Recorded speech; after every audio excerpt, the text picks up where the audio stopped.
اور پھر یہی حضرت امیر معاویہ رضی اللہ عنہ کے زمانہ خلافت میں حضرت حسنین کریمین ترکی تک آتے ہیں، قسطنطنیہ تک آتے ہیں، جس کو آج استنبول کہا جاتا ہے۔ یہ حضرت امیر معاویہ رضی اللہ عنہ کے زمانہ خلافت میں ہی یہ بوسفورس ترکی کا جو علاقہ جس کو کہا جاتا ہے، ایک طرف ایشیا ہے اور ایک طرف یورپ ہے، اور جہاں یورپ میں حضرت ابو ایوب انصاری رضی اللہ عنہ کی قبر بھی ہے، یہ حضرت امیر معاویہ رضی اللہ عنہ کے دور میں حضرت حسنین کریمین یہاں آتے ہیں۔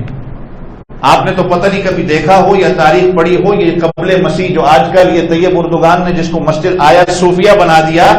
اس آیا صوفیہ کے اندر حضرت حسنین کریمین کے نام ہیں اور باقی صحابہ کے بھی نام ہیں جو ترکی میں آئے تھے۔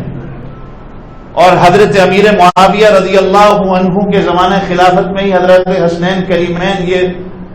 کونیا تک جاتے ہیں، جہاں پر حضرت مولا روم کی قبر ہے، حضرت جلال الدین رومی رحمت اللہ علیہ، جن کو آج ترک اس وقت ان کو ترک نہیں کہا جاتا تھا، اس وقت اس کو سلاجقہ روم کہا جاتا تھا۔ حضرت مولانا جلال الدین رومی رحمت اللہ علیہ، جن کی میں نے کئی دفعہ آپ کو کہا کہ معارف مثنوی آپ کو پڑھنے کی ضرورت ہے، پتہ نہیں کبھی کسی کا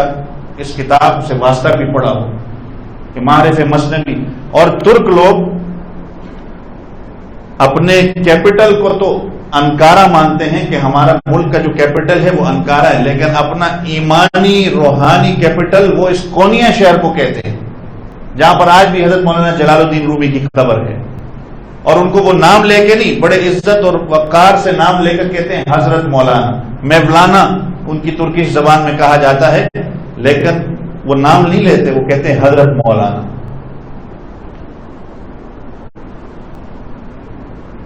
تو یہ کوئی بتاتا نہیں ہے ہمیں، یہ حضرت امیر معاویہ رضی اللہ عنہ کے زمانہ میں حضرت حسنین کریمین جاتے ہیں۔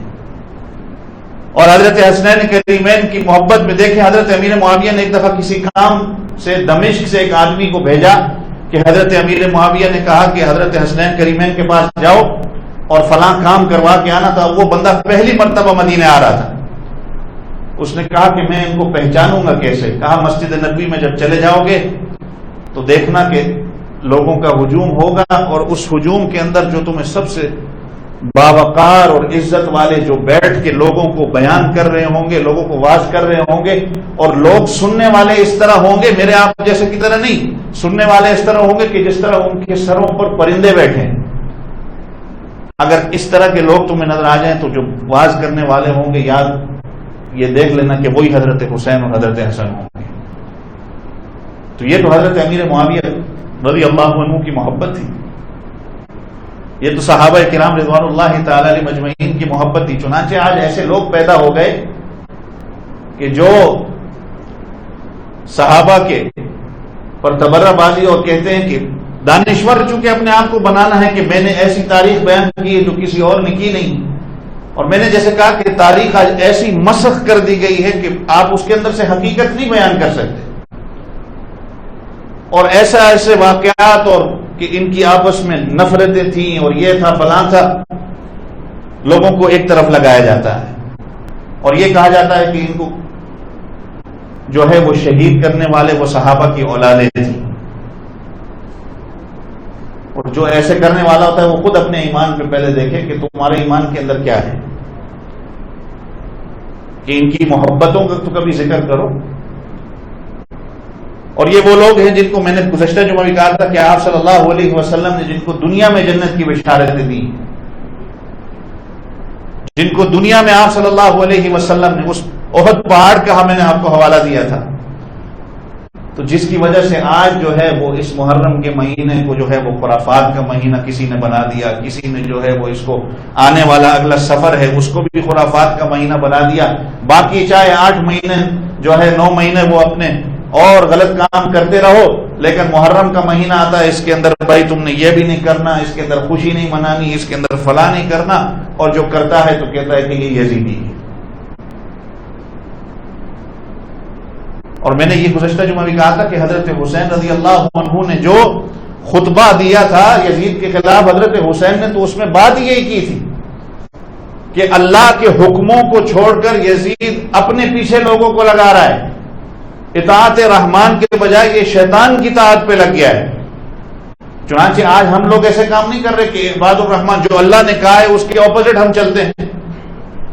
اور یہ بھی کہا کہ اللہ کی حلال کردہ چیزوں کو اس نے حرام قرار دیا ہے، حرام کردہ چیزوں کو اس نے حلال قرار دے دیا ہے۔ تو یہ تو کام آج سارے ہمارے اندر ہیں۔ نمازوں کا ہمارا کوئی اہتمام نہیں ہے، قرآن پڑھنے کا کوئی ہمارا اہتمام نہیں ہے۔ ہمارا میں اور آپ اپنا جائزہ خود لے سکتے ہیں کہ ہم کیا کر رہے ہیں۔ اور جب یہ کہتے ہیں نا کہ حضرت حسین پر کربلا پر پانی بند کر دیا گیا، تو اس وقت بھی حضرت حسین نے یہی خطبہ دیا تھا، اور خطبے کے دوران کہا کہ یہ میں نے پانی کا اس وجہ سے جو ہے وہ اپنے آپ کو غمزدہ نہ ہو جاؤ، یہ سنت حضرت عثمان غنی رضی اللہ عنہ کی، ان پر تو کئی دن پانی بند تھا۔